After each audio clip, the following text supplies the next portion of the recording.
Today's video has been sponsored by Johnsonville. It has been way too long since we've done an Instagram poll to figure out what you guys want to see on the channel, so I gave you 4 different options. Is anyone shocked that the healthy option came in last? But the winner of this one was testing everybody's udon. That is not me complaining, by the way. I absolutely love every kind of udon. I'd almost go as far as to say I love it more than ramen these days. Spurred on by the fact that I recently found this in my local Asian grocery store. It's just a kind of Korean bulgogi udon. This is not sponsored by them in any way, but I literally had one of these like every day for a week. And on today's menu, we're gonna be testing out Japanese Cooking 101's chicken udon, Rie's cold summer vegetable udon, Cooking Haru's egg and tomato udon, and then to cap it all off, One Meal, One Day's creamy garlic and sausage udon. We've got a really good variety today. As always, all of these videos will be linked down in the description, and let's get right into this one.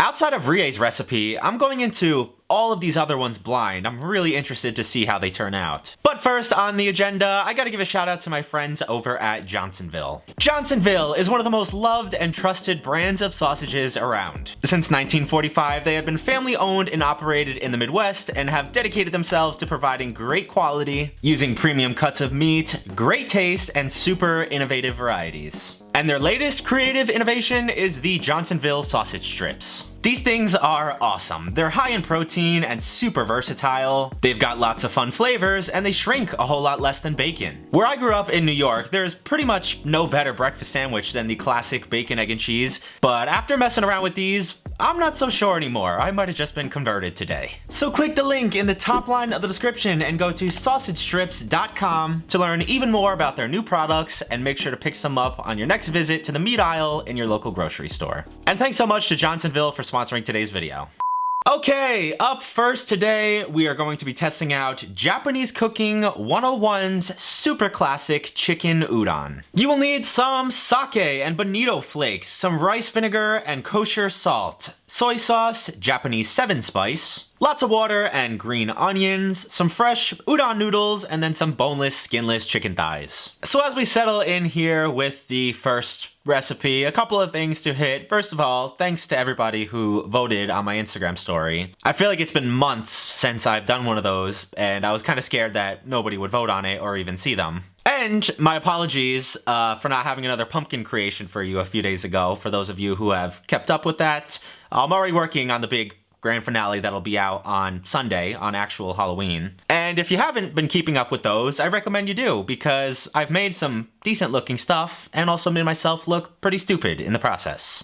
But let's get back on topic here. This recipe is as classic as you can get. You've got a homemade dashi broth, and then a whole lot of green onions, the fresh noodles, and the chicken, and that's pretty much it. I'm expecting this to taste very good, but it's obviously super classic, super easy. You can have this made up in about 15 minutes. And already, we are ready to test out recipe number 1. This smells and looks absolutely awesome. Ow, it's very hot though.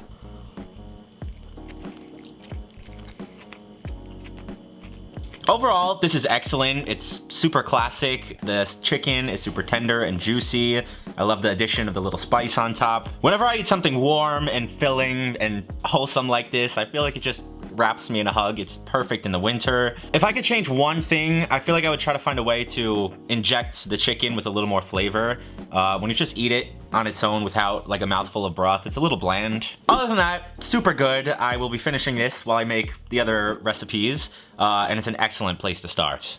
Next today is Rie's cold pork and vegetable udon, the only one of these I have any experience with. And if you would like to make it, you are gonna need to grab some sake and mirin, some rice vinegar and sesame seeds, udon noodles of course, and soy sauce, some eggplant and a pork loin, toasted sesame oil, some ginger and a tomato, sugar, an egg, and some shiso. As well as some dashi broth base, because I'm stupid and becoming more forgetful in those ingredient shots. In case you missed it, I last made this recipe in 2019 at my old apartment slash filming studio, and I ended up really liking it. It's super unique because, for one, it's cold. I definitely haven't had many cold noodle dishes like this. It gets loaded up with some pork, some fresh summer vegetables, tomatoes, eggplant. Ignore the fact that it's almost November, please. And at the very base of the broth is what's called a mansuyu broth, which is just a soy sauce based broth mix, and you could very easily make it at home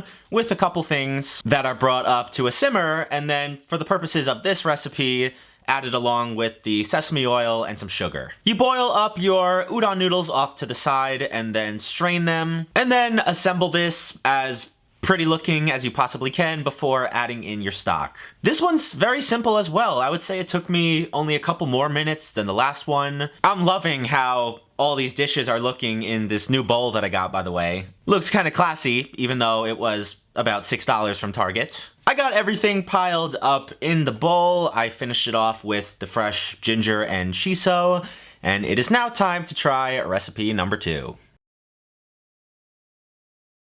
I didn't really remember this a whole lot when I was first planning out this video, but as I was making it, it was all starting to come back to me.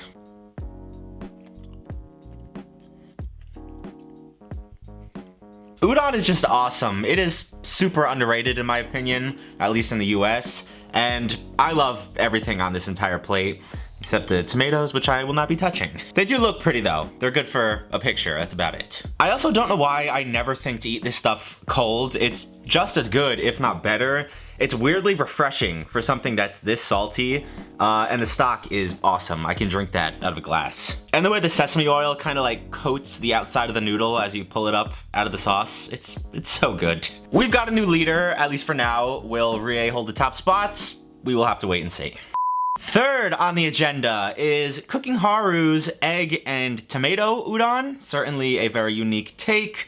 And to make that, you will need some baby shrimps and pomodoro tomato sauce, kosher salt and gochugaru, some vegetable oil and water, more udon noodles and a tomato, some scallions, eggs, and fresh parsley. Right off the bat, I love the fact that this whole recipe comes together in one pan. You don't have to cook your noodles separately or anything else. You get all your prep work out of the way, from your tomatoes to your scallions, and then once everything is chopped and mixed up, it will go one by one into our pan until the dish is complete. I will say, during the cooking, it's a very interesting order of operations here. From the point at which you put the chili powder and the fresh parsley, to the fact that you let the tomato sauce reduce way down and then add more water after that. It's definitely not how I would approach this recipe if you just kind of laid the ingredients out in front of me.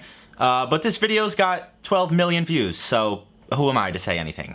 As I was making this, I kind of had a eureka moment where I realized this is just an arrabbiata sauce with udon and scrambled eggs. If you think about it, it's a pretty cool merger between an Italian and a Japanese dish. But we have the seafood and tomatoes in there from one side, and then the udon, the eggs, and the scallions from another side. It's pretty much split right down the middle. With how thick the udon is compared to a normal spaghetti or a linguine, it looks really cool. It smells awesome between the spices, the tomatoes, the eggs. It smells excellent. I will see myself out. I apologize, everybody. But this one is ready to go, so let's give recipe number 3 a shot. I truly could not be any more clueless. I really don't know what to expect. This looks so weird, just holding a hot pan up to my face. It's also very heavy, so let's hurry this up. I wouldn't say that I dislike it. I don't dislike any one of the components in there, but something about it is just really not really working for me. It just seems like a whole lot of things that aren't necessarily meant to go together in the same pan. The egg in a very spicy marinara sauce is kind of strange with the shrimp. It could also be a victim of me growing up eating so much Italian pastas and arrabbiatas and kind of expecting one thing and then having it really contrast hard with this. I like the heat level though, that's pleasant. Not my favorite, but not terrible. I think we can move on to the last one now though. If you thought that last one was a little bit funky and unique, you have seen nothing yet.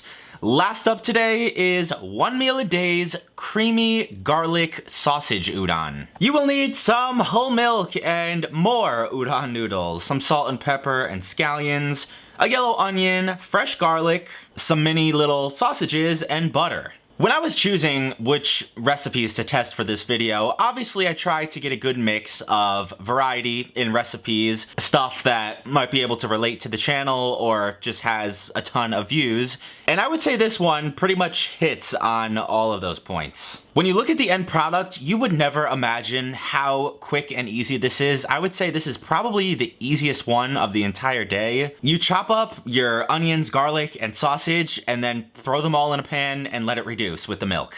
It's so darn simple that it's taken me back to some of the earliest BuzzFeed recipes I started testing here on the channel. But it's not like I just picked this one out for its simplicity. This guy comes in at a whopping 5 million views as well. I do wish there was more going into this seasoning wise other than just salt and pepper. This feels like such a blank open canvas. But we are going to follow the video exactly for today. And now that this has all finally reduced, we can give a true test to the fourth recipe of the day. Let's give this one a try. Just like the last one, I'm kinda in the mindset where I'm like, I know what this is gonna sort of taste like, but there's still an element of like weirdness and unknown. I like it, but it's not anything fantastic. It's quite bland. It feels like it needs something, whether that be some kind of cheese, a Parmesan, a Pecorino, some more richness, maybe with an egg yolk, maybe something to cut more richness, like a cayenne pepper, a paprika. You're just kind of chewing, waiting for something other than oniony milk flavor to kick in, and it just never does. Again, not bad, just a tad bit underwhelming. To nobody's surprise, I think we know who takes the dub in this one. Overall, a pretty good day.